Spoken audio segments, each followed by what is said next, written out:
80 пратеници од Европскиот парламент испратија писмо до Европската комисија во кое бараат да биде укинат роумингот за земјите од Западен Балкан. Деталите за целиот процес ги побрав од европратеникот Томас Ваиц, еве ги неговите очекувања. Mr. Waiz, you have sent a letter to the European Commission asking for them to cut the roaming for Western Balkan countries. Can you tell us what is your idea? There was a similar initiative towards Ukraine, which was successful. The European Commission was approaching the operators, and the operators were signing up to abandoning the roaming for Ukraine. And in this regard, we thought it's just more than fair to also abandon the roaming for the Western Balkan states, as these are our European citizens, and most of the countries are in accession talks with the European Union. So while doing that for Ukraine, we should do the very same for Western Balkans. And it would be very important for citizens. A lot of citizens from North Macedonia, from other Balkan states, live in EU, work in EU. It would make it much easier for them to do calls at home without causing big costs for their parents, for their grandparents, or for their children. It would be also, I would say, an asset for tourists from the European Union that come to the region, that they have no more roaming. And we think the Commission should do the same for the Western Balkans as they did for Ukraine. Mr. Waiz, as I can see in your letter, you're asking for a clear roadmap for achieving this goal. Do you have any expectations? What is the timetable for this? Yes, for Ukraine, the Commission was directly communicating with the operators. So we were not with legislation binding them to abolish roaming, but they were freely signing up to this request from the Commission. And the same thing we asked the Commission to do for Western Balkans, and this could go within weeks or the one or the other months, so it could be implemented very soon. If this does not work, if the operators are not willing to follow that line, we would need to put out legislation, and that would take a bit longer, probably a year or 1.5. But that process has not been started, as we still count on the Commission to talk to the operators to do that without a legislative binding by the Parliament. Let's be clear, is this going to cost something for the European Union? And what is your expectation? Do you think that the Commission is going to accept your request? I expect the Commission to accept our request and to at least talk to the operators. We know from the telecommunication operators that they prefer to, let's say, play along without legislation and regulation. So we hope that they will be ready to do this service for the Western Balkans regions. Sure, I mean, this implies some costs for the telecommunication operators, but as we in the European Union on the economical side are bound to cooperative measurements, and the operators also need, let's say, the cooperation with the Commission. We expect that this could lead to a positive result very soon.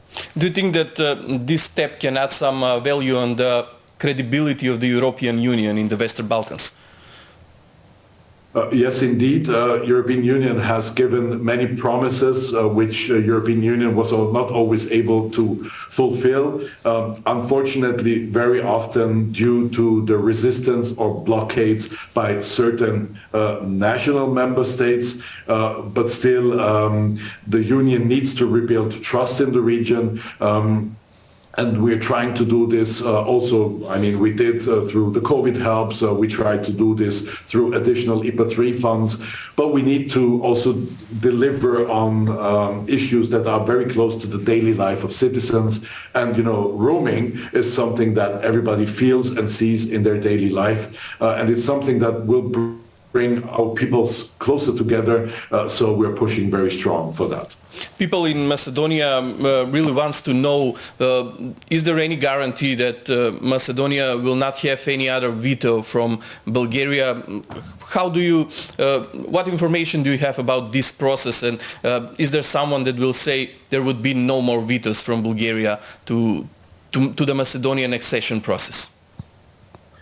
Unfortunately, Bulgaria has used bilateral issues and taken actually the whole union into hostage.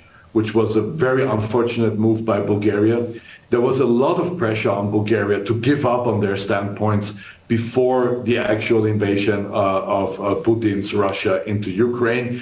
Since we see the invasion, unfortunately, the sticking together, the common strategy towards Russia has been overshadowing the pressure on Bulgaria. So we have this, I would say, not very good compromise, and I cannot guarantee, but we hope, and I mean, we put a lot of work into finally starting accession talks with North Macedonia, because we are well aware if we do not deliver now, citizens of North Macedonia may turn away from European Union and may not support access anymore. And this would be a big loss for the European Union, and it would be a big loss, I think, also for North Macedonia. So we're working hard on preventing any other member states to give any other vetoes.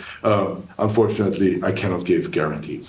Do you believe that Western Balkan countries, especially Macedonia, will become one day a full member state of the European Union?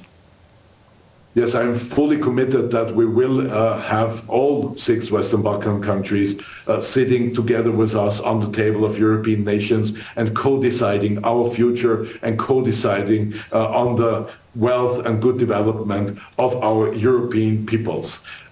There's still a path to walk, but I would also say the geostrategical developments have made it clear also to member states that are not so close to the Balkan region and sometimes lack some understanding and some empathy for the region, but also these states have understood that standing together as European nations is the only option, and we need to work hard for that. We from the European Parliament, me and many of my colleagues, do work hard for that, and yes, we also work hard on convincing member states to give up their prejudgments and their lack of knowledge and try to inform as much as possible. So I'm very convinced that we will finally have the whole region, and I hope very much also Macedonia is sitting together with us at the table of European nations. Macedonian government expects to become EU member state in 2030. Do you think that this is achievable? Yes, it is achievable. It is achievable because Macedonia has done substantial reforms. Macedonia was delivering on nearly all the reform processes, very ambitious, and so from the side of North Macedonia, I think all possibilities are there to finalize accession talks until 2030, and this is what we are all working hard for. Mr. Vaic, thank you very much for this interview. You're very welcome. Greetings to your wonderful country. Kako